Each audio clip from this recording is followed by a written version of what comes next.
Olá, meus amigos! Tudo bem com vocês? Sejam todos bem-vindos aí.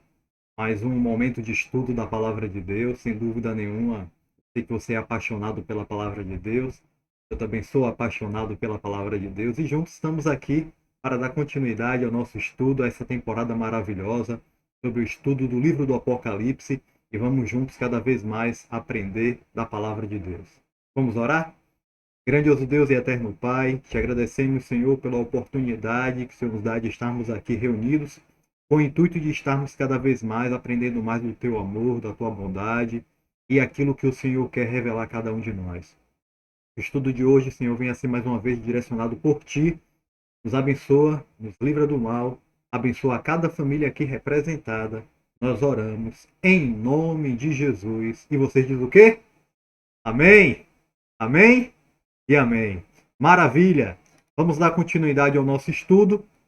Na semana passada, nós estudamos aí sobre um tema muito interessante, né? Nós estudamos sobre a besta do mar, né? Mas hoje nós vamos estar aí estudando a continuidade do capítulo 13 do livro do Apocalipse, tá bom? Então hoje nós vamos estudar aí, estudamos na semana passada a besta que surge, que surgiu, né, do mar, que foi Apocalipse 13. Nós estudamos do versículo 1 até o verso 11. E hoje nós vamos estudar justamente os versículos que terminam esse capítulo 13, que vai ser o verso 11 até o verso 18, tá bom? Então, convido você aí juntos aí, se você ainda não abriu a sua Bíblia, por favor, né? Pegue a palavra de Deus, porque aqui a gente não estuda sem a Bíblia, a palavra de Deus, tá bom? Então, vamos dar continuidade ao nosso estudo. Vamos ver o que foi o que o profeta João ele viu após ver essa besta, né, surgir do mar. Lembrando, né, que a besta que surge do mar, nós estudamos na semana passada, que é uma referência, né, a um poder que iria se levantar após a queda de Roma imperial. E nós vimos que o poder que se levanta após, né, a queda da Roma imperial é justamente a Roma papal, né? E que se estabelece como um poder religioso e também um poder civil e que acaba justamente aí perdendo as suas características do cristianismo, né? Até mesmo se dizendo um cristão, mas acaba perdendo alguns princípios importantes que caracteriza o cristianismo, né? E nós vimos também que eles apresentam algumas características que chegam de fato a tentar se colocar aí no lugar do próprio Deus. Então nós estudamos na semana passada sobre esse estudo e eu já convido você aí que está chegando de paraquedas, né, rever lá os nossos estudos, tá bom? Porque para você compreender alguns temas que nós vamos estar abordando aqui hoje, é necessário você ter esse conhecimento anterior, tá bom? Mas fica aqui com a gente, tá certo? E aí a gente vai aprender um pouco mais sobre o Apocalipse capítulo 13, né? A besta que surge da terra hoje, né? E depois você pode estar revendo os nossos estudos anteriores, tá certo? Então, abra aí a sua Bíblia em Apocalipse capítulo 13, versículo 11, e lá diz o seguinte: vamos ler juntos? Vi ainda outra besta emergir da terra. Possuía 2 chifres, parecendo cordeiro, mas falava como dragão. Então a gente já percebe aqui algumas características que lembram um pouco a besta que nós estudamos na semana passada, ou seja, essa besta também ela surge de um determinado local, né? De contrapartida, ela aí surge justamente aí da terra. Já a besta da semana passada, nós vimos que surgiu do mar. Então a gente já percebe aí pode-se dizer assim, uma, algo contrário, né? Então nós temos aí o mar e a terra, que são opostos. Essa é a palavra, opostos. Né? Eles são aí opostos, né? O mar e a terra. Então, se o mar, nós vimos que o mar significa povos, nações, né? tribos e línguas. Nós estudamos isso na semana passada. Então a Terra, como é o oposto, então a Terra deve ser um local de pouca menos povoado, né? Já que o mar era uma referência lá à Europa, que era um local bastante povoado, da onde a besta do mar iria surgir, e foi isso que aconteceu, na verdade, que nós estudamos, né? Roma Papal, ela surge de lá justamente de lá da Europa. Já esta besta que surge da Terra, ela não viria de um lugar muito populoso, né? E nós vamos ver daqui a pouco aí quem é essa besta. Vimos também na semana passada que besta é uma referência a animal e, por sua vez, também é uma referência a rei ou então reinado, né? Ou reino, né? Nação. Então, nós já vemos isso também. Então, o que nós já podemos perceber é o seguinte aqui, que é uma nação que ela irá surgir de um local aonde não é muito populoso, né? Não tem uma expansão demográfica ali, na sua região de pessoas ali, muito grande ali. Né? Então, é uma região, pode-se dizer assim, menos povoada em comparação com a Europa. Então, essa besta, ou seja, essa nação, esse poder, ele iria surgir em um local aonde não tinha aí muitas pessoas aí, né? É, morando nessa região. Uma outra característica interessante que a gente encontra ainda aqui no verso 11 é que essa besta que surge da terra, ela possui dois chifres. Dois chifres. E o interessante é que esses dois chifres lembra um cordeiro. Só que quando essa besta ela abre a boca, ela fala como o quê? Como dragão. Ou seja, então, quando nós paramos para analisar cordeiro em Apocalipse, nós vimos que o cordeiro é uma referência a quem? Tá lembrado? Me diz aí, coloca aí nos comentários aí se você tá lembrado. Qual é a referência aí dos cordeiros, né? Ou seja, o cordeiro. O que representa o cordeiro que nós vimos aqui já aqui em profecia, de forma especial aqui no livro do Apocalipse. Tá lembrado que o cordeiro representa Cristo? Exatamente. Eis o cordeiro de Deus que tira o pecado do mundo, né? Nós vimos aí nossos estudos anteriores. Então, aqui no livro do Apocalipse, nós temos várias menções, né? Aonde o cordeiro é uma referência a Cristo. Mas aqui, pela primeira vez, nós encontramos aqui a palavra cordeiro, mas não se referindo a Cristo, mas fazendo uma breve alusão a ele. Ou seja, essa nação que iria surgir de um local não muito povoado, ela iria aparentar um cristianismo, né? Ela ia demonstrar um pouco a questão do cristianismo. Só que quando ela abrisse a boca, ou seja, com o passar do tempo, ia se perceber que não era bem assim. Que ela tinha aí a sua fala como dragão. Então, essa nação, ela iria surgir, né, de um local não muito povoado, em comparação com a Europa. Ela teria na sua características princípios cristãos, né, que lembraria aí a Cristo, mas com o decorrer do tempo iria de fato demonstrar quem de fato ela é, ou seja, um aliado do dragão. E nós sabemos que o dragão é uma referência à antiga serpente, a Satanás, o diabo, o anjo caído, tá bom? Então, quem é essa nação que surge em um local aonde não é muito populoso, se estabelece com princípios que lembra o cristianismo, mas com o passar do tempo acaba de fato aí se aliando aí ao dragão, inclusive também a besta do mar.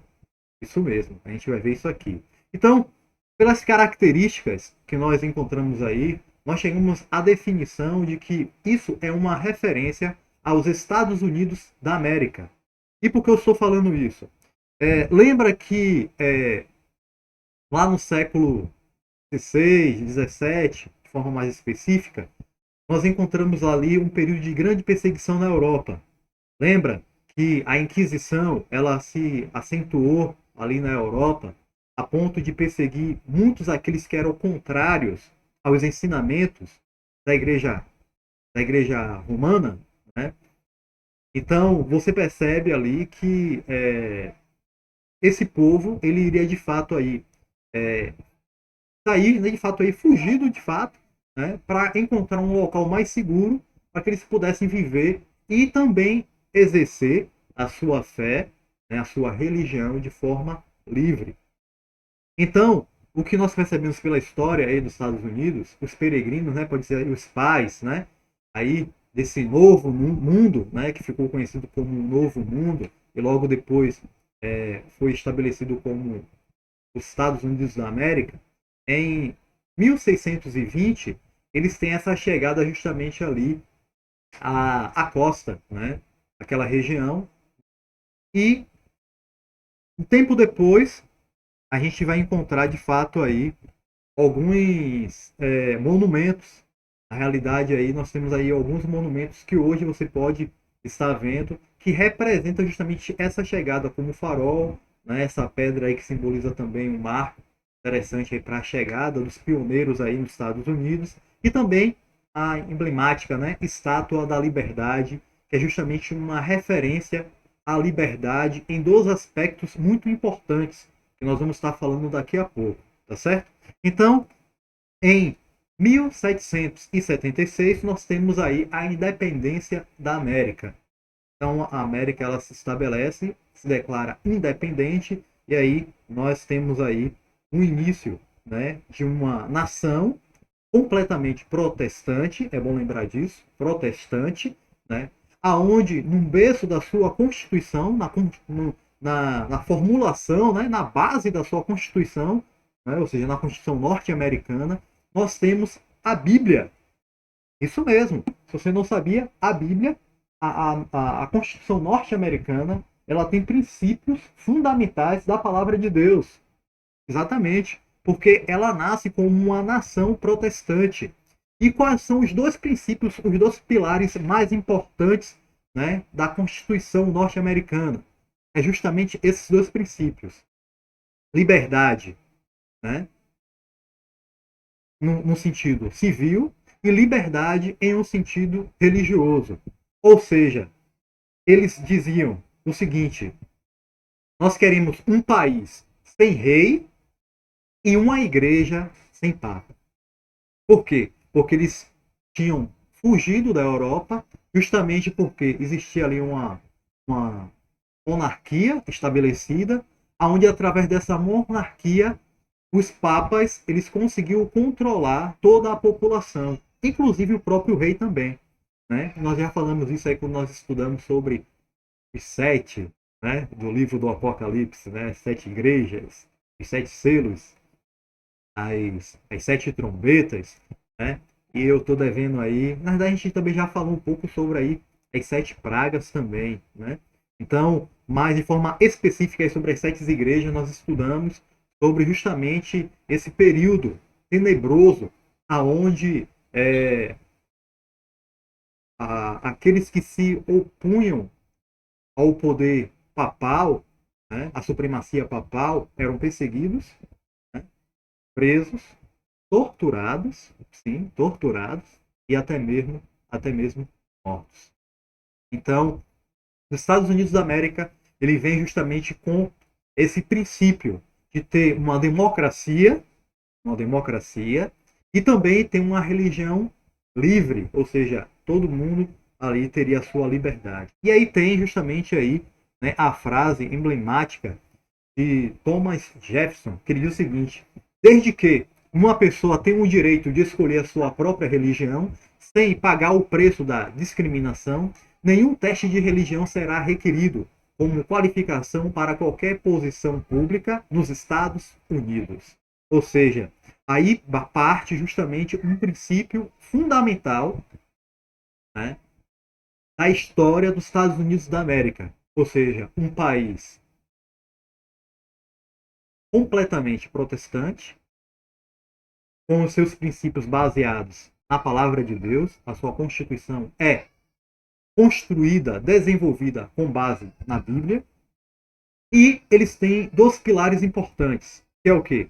A liberdade civil, né? Ou seja, não ser ali, estar abaixo de um poder monarca, ou seja, de um rei, mas sim de uma república, né? E também não ter uma autoridade religiosa que diga o que é certo ou o que é errado, mas que cada um, através da sua liberdade, do seu livre-arbítrio que Deus nos deu, possa tomar a sua decisão em relação à sua vida religiosa.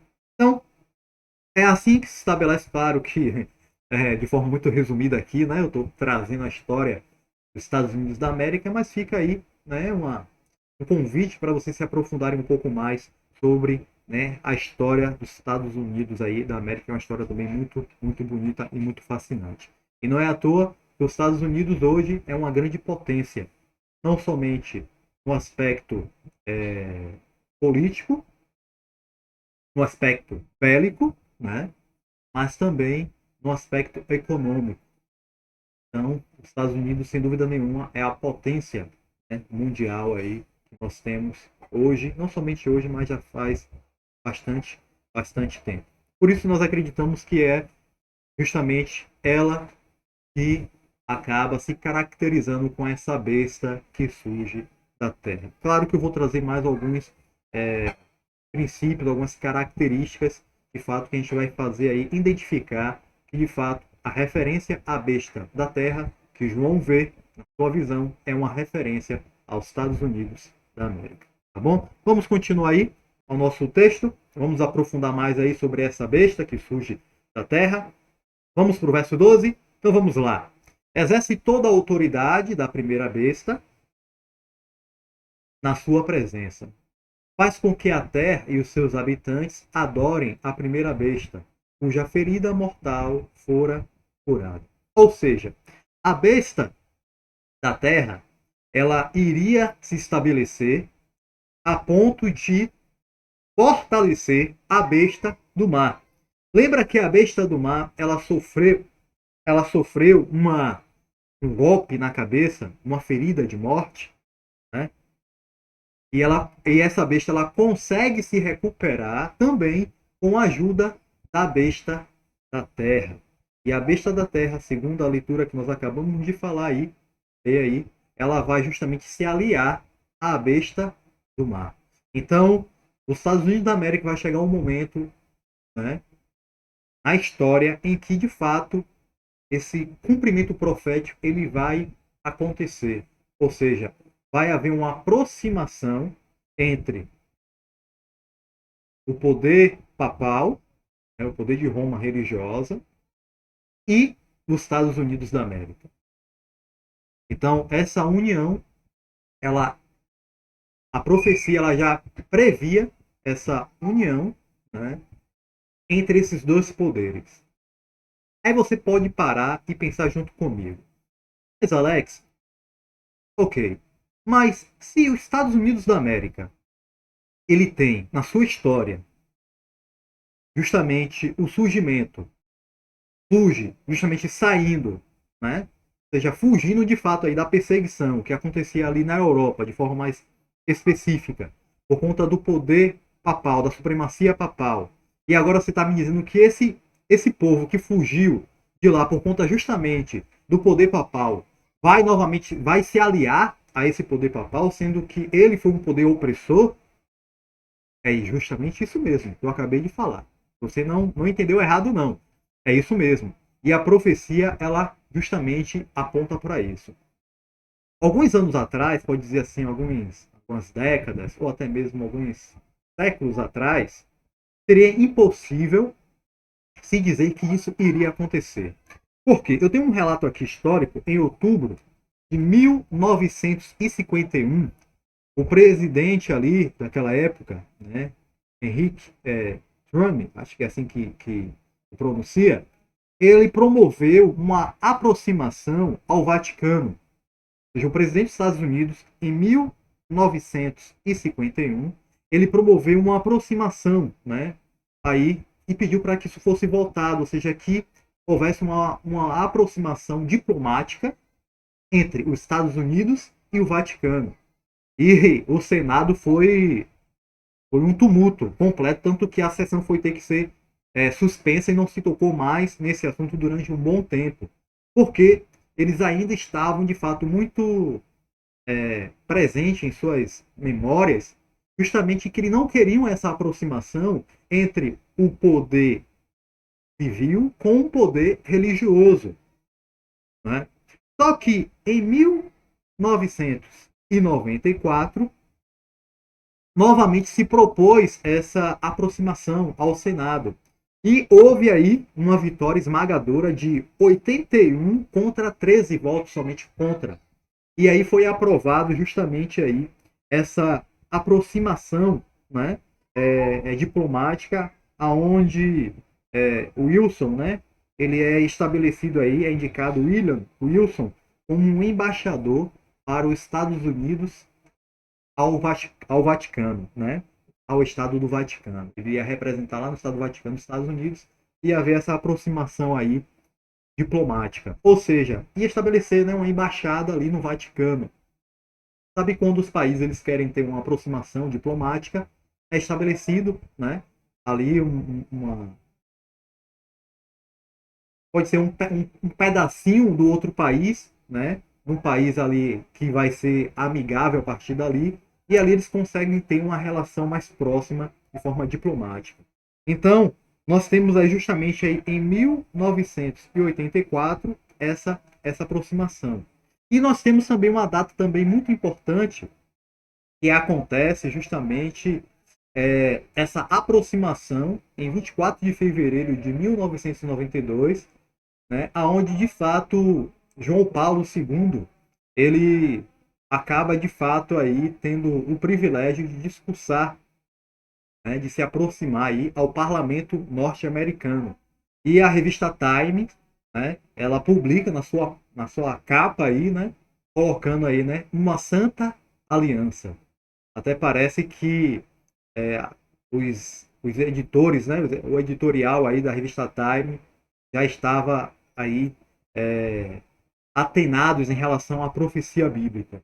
Então, em 1992, nós temos de fato aí essa aproximação e a partir daí essa relação diplomática entre os Estados Unidos, né, da América e a Casa Branca ao Vaticano, né, com a representação do Papa, né, cada vez mais essa relação diplomática ela começa a acontecer de forma gradativa e mais intensa, né? E presidente após presidente, né, tem de fato aí essa aproximação e isso é muito bem, fica muito bem claro, não somente ali para os norte-americanos, mas também para todo mundo, porque, claro, nós estamos falando dos Estados Unidos da América, né? A superpotência do mundo, né? Então, a cada vez aí essa aproximação ela vai acontecendo até que o Papa Francisco, né, ele discursa, né, no parlamento, né, pela primeira vez na história aí, ele tem acesso de fato ali ao parlamento não apenas para como convidado, né, de estar ali, né, apertar a mão, tal, mas para discursar, né? E um dos seus discursos, né, ele faz 3 discursos, mas entre eles ele faz de fato ali no jardim da Casa Branca, aonde de fato ele faz uma referência ao passado. O Papa ele diz assim como vocês. Hoje eu estou aqui como um peregrino, eu agradeço, né? Como como eu fui peregrino, né? Como vocês foram peregrino, eu estou sendo um peregrino hoje aqui na sua terra e eu agradeço. Ou seja, fazendo justamente uma referência à história norte-americana e que, por incrível que pareça, é, remete de fato aí à perseguição. Nós temos aí, né, o opressor e o oprimido, né? Falando de fato aí sobre os acontecimentos passados que nós temos relatados na história, tá certo? E essa aproximação ela vai acontecendo, né, a cada dia e hoje, né, o presidente também norte-americano ele tem também essa aproximação com o Papa também vigente na época. Claro que é, essa união, segundo a profecia, ela vai se intensificar a chegar a um ponto um pouco mais crítico. Não vai ser apenas um aperto de mão, né? Ou pose para fotos. Será uma relação mais compromissada e mais intensa. com um propósito. E que propósito é esse? Vamos voltar para a Bíblia, né? Então, no verso 14, lá diz o seguinte: nós estamos ainda em Apocalipse 13, tá bom? Vamos avançar para o verso 14. Seduz os que habitam sobre a terra, por causa dos sinais que lhe foi dado executar diante da besta. Dizendo aos que habitam sobre a terra,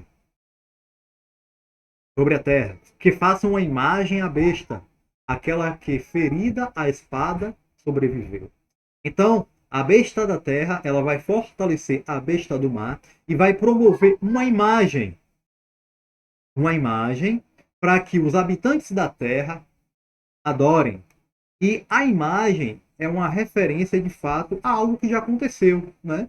Não só pode se criar uma imagem tendo como referência alguma coisa.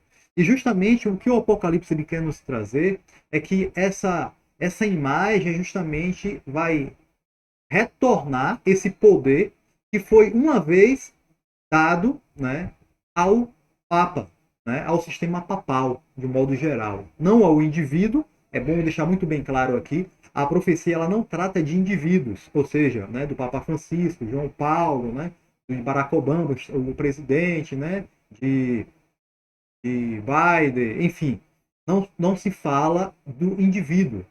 O Apocalipse ele trata de poder, tá bom? Dos poderes existentes. Então a supremacia papal ela vai retornar com seu poder, né? Com seu domínio, a ponto de fato de promover novamente a perseguição que nós estudamos na semana passada, que foi de fato aconteceu no período de 1260 anos, segundo a profecia que nós já vimos, tá bom? Então o que o Apocalipse diz é o seguinte, que algo que para a gente já aconteceu, porque para João nenhuma das coisas estavam acontecendo, né? Nenhum poder papal romano havia se estabelecido ainda, né?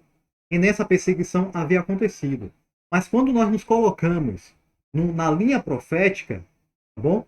Nós percebemos que nós já temos uma referência histórica de algo que já aconteceu, que é justamente o período de 1260 anos que nós já vimos aqui, nosso estudo aqui, mas que esse período de perseguição, de poder, de controle, ele vai retornar justamente com a junção agora de dois poderes, que é a besta do mar, a referência a Roma papal, e a besta da terra, uma referência aos Estados Unidos da América. Então, vai chegar um momento onde esses dois poderes eles vão se entrelaçar a ponto de eles promoverem uma perseguição, né, àqueles que vão se opor a aquilo que eles vão promover. Claro que o Apocalipse ele vai, claro, se aprofundar mais sobre isso, né? E lá diz o seguinte, a partir agora do verso 16: a todos os pequenos e os grandes, os ricos e os pobres, os livres e os escravos, faz que ele seja dada certa marca sobre a mão direita, isso, ou sobre a fronte, para que ninguém possa comprar ou vender, senão aquele que tem a marca, o nome da besta ou o número do seu nome. Ou seja, vai chegar um momento onde esses dois poderes eles vão se unir e vão promover de fato aí um sinal, uma marca, né? E quem não tiver essa marca não vai poder, né, nem comprar e nem vender. Ou seja, vai ficar inviável você ter a sua vida, né, de forma normal, né, rotineira. Ou seja, você não vai ter acesso, né, ao alimento, né, a coisas básicas, porque você não vai poder nem comprar e nem vender. Apenas aqueles que se sujeitarem a receber a marca na sua mão direita ou na fronte. O interessante é que nós já estudamos aqui sobre a marca de Deus, não é verdade? E nós vimos que Deus ele coloca na sua testa, né, a marca dele. E nós temos alguns outros textos na Bíblia que diz que Deus também coloca na sua mão, na mão direita, a marca, né, dele também. Então, a besta ela sempre imita a Cristo. Estão lembrados disso? Que ela é uma contrafação de Cristo. Então, da mesma forma como Deus, ele sela o seu povo, né, com uma marca, a besta também, ela vai querer selar o seu povo também com uma marca. Da mesma forma como Deus deixa evidente a sua marca, seja na testa ou na mão, da mesma forma também a besta, ela vai deixar evidente a sua marca no seu povo, na testa ou na mão. E a pergunta é: que marca é essa que vai nos impedir de poder comprar e vender? Para isso, é importante a gente lembrar que o selo de Deus, nós já estudamos aqui, é o sábado, o santo dia do Senhor. Bom, então, nós já vimos aqui que o selo de Deus é o sábado. E de contrapartida, nós já vimos também que o selo que se opõe ao selo de Deus, que é o sábado, perante aí a história, é o domingo. Perceba que chegou um momento aonde o sistema papal ele substituiu o sábado como o domingo, pelo domingo, melhor dizendo, como um dia de guarda e observância. Aí você pode parar e dizer, mas Alex, mas o domingo foi o dia aonde Cristo ressuscitou. Correto, você está certo. Mas Alex, no domingo é um dia que celebra a ressurreição de Cristo. É um dia muito importante. Correto, você está certo. Só que a pergunta que eu te faço é: em que parte da Bíblia? Sim, em que parte da Bíblia nós temos Deus autorizando a mudança de observância do sábado para o domingo? Me diz aí. Me diz apenas um texto, qualquer um texto, só um só que eu quero. Um texto, coloca aí nos comentários, um texto aonde Deus autoriza através da sua palavra, da Bíblia, a nossa norma de fé, prática, que é lâmpada para os meus pés, luz para os nossos caminhos, né? A nossa bússola moral, ela que nos indica o caminho que nós devemos seguir. Ela, a palavra de Deus, a Bíblia. Eu quero que você me coloque aí nos comentários um único verso que autoriza a mudança do sábado para o domingo. Coloca aí. Se você achar, você coloca aí, tá bom? Eu acho difícil, né? Mas se você achar, você coloca aí nos comentários. Então, nós não temos o texto bíblico que autoriza o sábado para o domingo. Mas você pode dizer, mas Alex, eu fui ensinado que o dia de descanso, o dia de observância é o domingo. É o dia para a família, é o dia que você não, né, descansa do trabalho, na maioria aí dos trabalhos aí. Esse é o dia. É o dia de descanso, é o dia da família, é o dia consagrado, é o dia para ir para a igreja. A maioria das pessoas evangélicas, cristãs, católicas, protestantes, vão à igreja no domingo, santificam o domingo. O que está acontecendo? Eu vou te dizer o que está acontecendo. O que está acontecendo é justamente uma tradição que está se opondo a um princípio bíblico. Somente isso. Ou seja, com o passar do tempo, a tradição ela ganhou tanta roupagem. Esse discurso foi repetido tantas vezes que chegou ao ponto de se estabelecer como uma verdade bíblica, sendo que ela não é.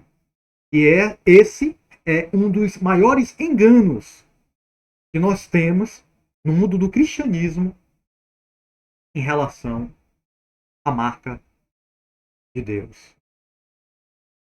Ou seja, a supremacia papal, o poder papal, Roma papal, ela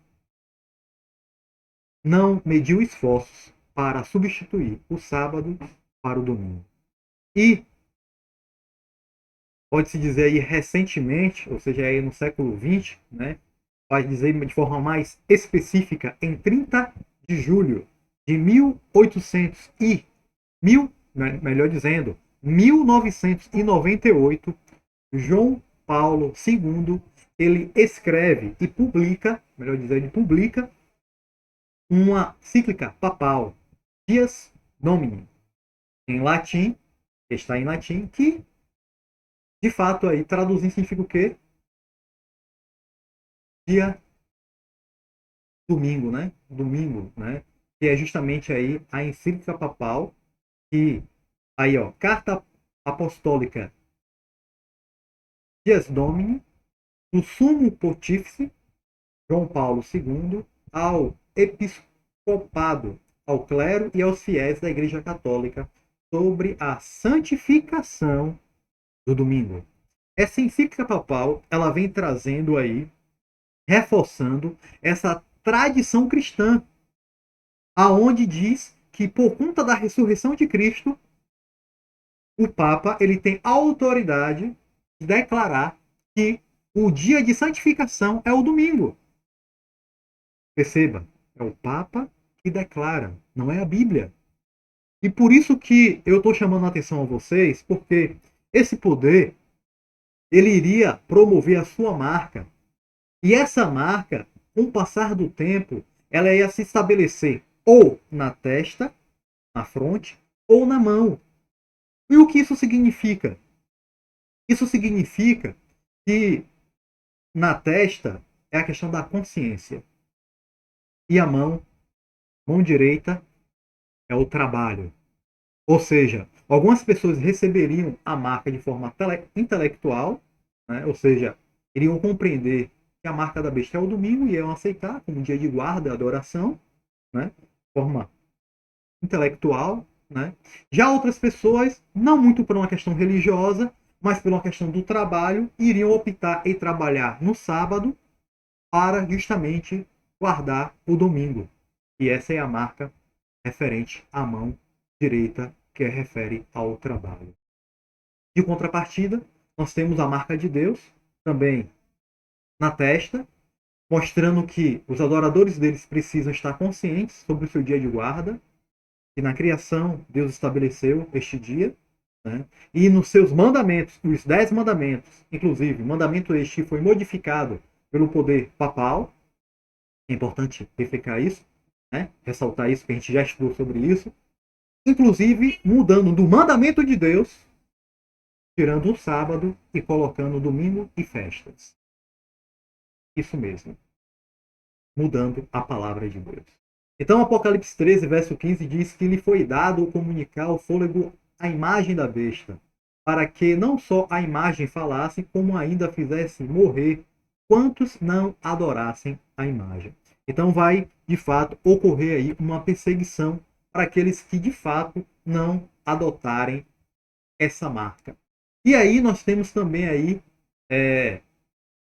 o famoso, né, trecho que finaliza aí, e muitos aí não compreendem ou fazem uma certa confusão sobre esse tema, que é justamente o verso 18. E aí diz o seguinte: aqui está a sabedoria.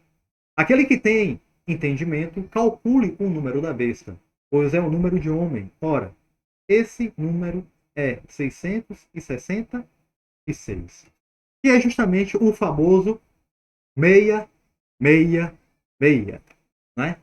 Então, o que isso significa? Eu já ouvi muitas pessoas dizerem que a marca da besta é um código de barra, a marca da besta é o endereço eletrônico www, o endereço eletrônico aí da internet. Eu já ouvi muita gente dizer que a marca da besta é uma vacina. Eu já ouvi muita gente dizer que a marca da besta é um chip. E eu quero te dizer que isso não tem nada a ver com o princípio bíblico. Não tem nada a ver com profecias e muito menos com Apocalipse. A referência 666, que na realidade é 666, é uma referência que nós encontramos lá em Daniel, capítulo 3. Se você for em Daniel, capítulo 3, você vai encontrar de fato aí essa referência e você vai compreender muito bem o que eu vou te dizer agora. Lá no capítulo 3, para a gente compreender o capítulo 3, é importante a gente entender o capítulo 2. E o capítulo 2 do livro de Daniel, de forma bem resumida, Nabucodonosor, rei da Babilônia, ele tem um sonho. Estão lembrados disso? De um sonho? E nesse sonho, ele sonha, acorda e acaba esquecendo o que sonhou. E Deus revela a Daniel de que qual era o sonho e também qual era a sua interpretação. Tá bom?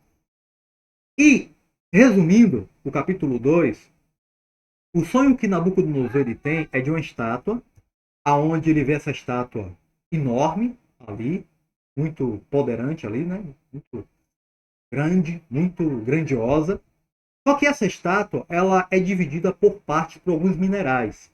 Quais são esses minerais? Ouro, prata, bronze e ferro. E no final aí tem um barrozinho misturado com ferro.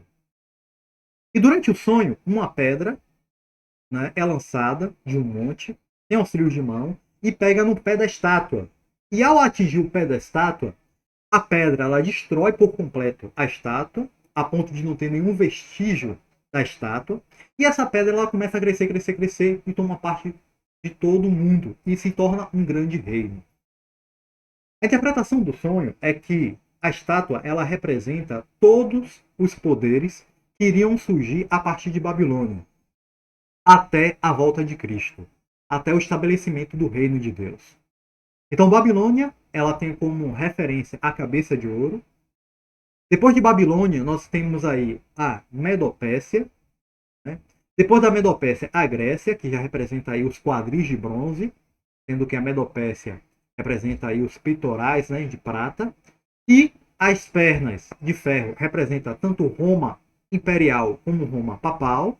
Os pés representam justamente aí os dedos de forma mais específica, a divisão que acontece após a queda de Roma imperial, que é justamente as 10 tribos bárbaras, estão lembrados disso?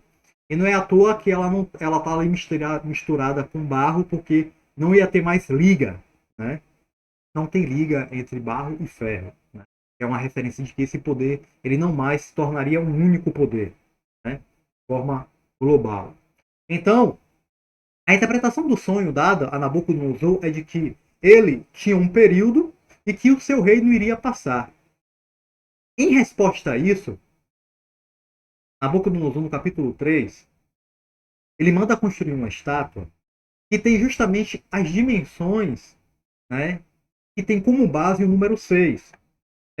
Para a cultura babilônica, os caldeus, eles tinham no seu panteão, né, de deuses, é, cada deus eles tinha um número, e todos eles múltiplos de 6. Né? E o interessante é que a estátua ela tem dimensões múltiplos de 6. Depois você lê lá capítulo 3 do livro de Daniel, que você vai entender o que eu estou falando. Então o que eu quero chegar e dizer aqui, Nabucodonosor ele estabelece uma estátua toda de ouro, lembra que a cabeça era só de ouro, que representava a Babilônia, então ele estabelece agora uma estátua toda de ouro, dizendo o seguinte, não, o reino de Babilônia não vai passar, não vai passar. E ainda por cima manda para que todos adorem, ou seja, ela não vai passar, ainda vai ser imagem, vai ser objeto de adoração, ou seja, fazendo uma afronta ao que Deus havia revelado a ele através de Daniel. Então, o sistema hexagesimal é uma referência de fato a este número, que é o 666. Né? Então, quando nós olhamos o número 6 de uma forma mais específica, veja que a profecia diz que é o número que remete a homem. Né? A gente vê lá no verso 18. É um número que remete a homem, é um número de homem. Por que o número de homem? Porque o homem ele foi criado no sexto dia. Está lembrado que no sexto dia Deus criou o homem? E também o número 6 remete à imperfeição. Por que imperfeição? Porque o mundo ele não se completou a criação no sexto dia. O mundo só se completou a criação no sétimo dia, aonde Deus descansou e abençoou. Dia esse que é o santo sábado do Senhor. Então, o 7 refere perfeição e o 6 refere imperfeição. O 7 é uma referência a Deus e o 6 é uma referência ao homem. Por isso que o número 666, ou o famoso 666, é uma referência justamente a uma marca do homem, com o intuito de substituir a marca de Deus. E é justamente isso que nós estamos falando aqui. Que vai chegar um tempo aonde o homem vai se colocar no lugar de Deus. E você pode estar se perguntando, mas Alex, esse momento já chegou? As pessoas já estão recebendo a marca da besta? Não. A marca da besta ela só vai ser de fato anunciada. Veja que a profecia ela diz que quando as pessoas foram obrigadas. Hoje ninguém é obrigado ou aguardar o domingo. como um dia de guarda, né? Como um dia santo, né? Talvez aí, por conta da dinâmica, né? Leis trabalhísticas, né? Ou até mesmo a nosso mercado, a gente percebe que tudo se encaminha para isso. Porque quando você sai no dia de sábado, está tudo aberto. Na verdade, no dia de sábado, quando a gente sai, tudo funciona de forma normal, como se fosse um dia da semana. Mas quando chega no domingo, que há uma diferença. Então o mundo ele está sendo preparado para este dia, aonde a besta do mar e a besta da terra irão se unir com o intuito de promover a sua marca, aonde estabelecer a marca do homem, a adoração ao homem, a imagem do homem. E claro que por trás de tudo isso está o quê? O dragão. Não se esqueça que o dragão dá força à besta do mar e a besta da terra ela fala como o dragão. Então o dragão que está por plano de fundo disso aí é interesse de Satanás fazer com que a gente adore qualquer outra coisa ao invés de Deus. Eu costumo dizer que a maior artimanha de Satanás é colocar coisas boas no lugar de Deus. E eu te pergunto, a família é algo bom? É. Mas quando nós colocamos a família em primeiro lugar, acima de Deus, deixa de ser algo bom. O trabalho é algo bom? É, é algo bom.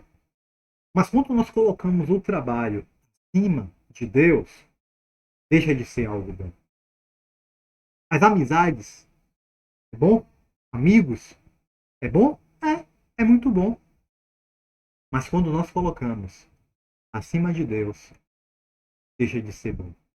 Por isso que Mateus, o próprio Cristo, no seu discurso no Monte das Oliveiras, lá no capítulo 6, ele diz: buscai primeiro o reino de Deus e toda a sua justiça, e todas as coisas vos serão acrescentadas.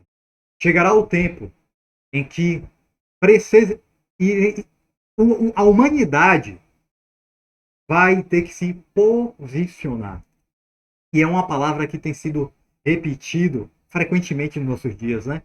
Você precisa ter uma posição, seja uma posição política, uma posição econômica, uma posição cultural, você tem que se posicionar. E o que a profecia bíblica nos diz, em Apocalipse 13, é que a cada dia isso está funilando. E vai chegar um ponto de fato aonde vamos ter que nos posicionar. Ou receberemos a marca de Deus, ou receberemos a marca da besta. Hoje, eu e você estamos vivendo em tempos bons, porque nós ainda vivemos em um país, em um momento onde a liberdade religiosa ainda é defendida em nosso país. Mas chegará um tempo onde esse tempo irá passar. E a palavra de Deus diz que se hoje você ouvir a voz dele, não endureça o seu coração. Você compreendeu o estudo de hoje? Você entendeu que você precisa tomar uma decisão? Você entendeu que nós estamos vivendo um conflito cósmico entre o bem e o mal, aonde chegará o momento em que eu e você vamos ter que nos posicionar ou do lado de Deus ou do lado da besta. Ou receber a marca de Deus ou receber a marca.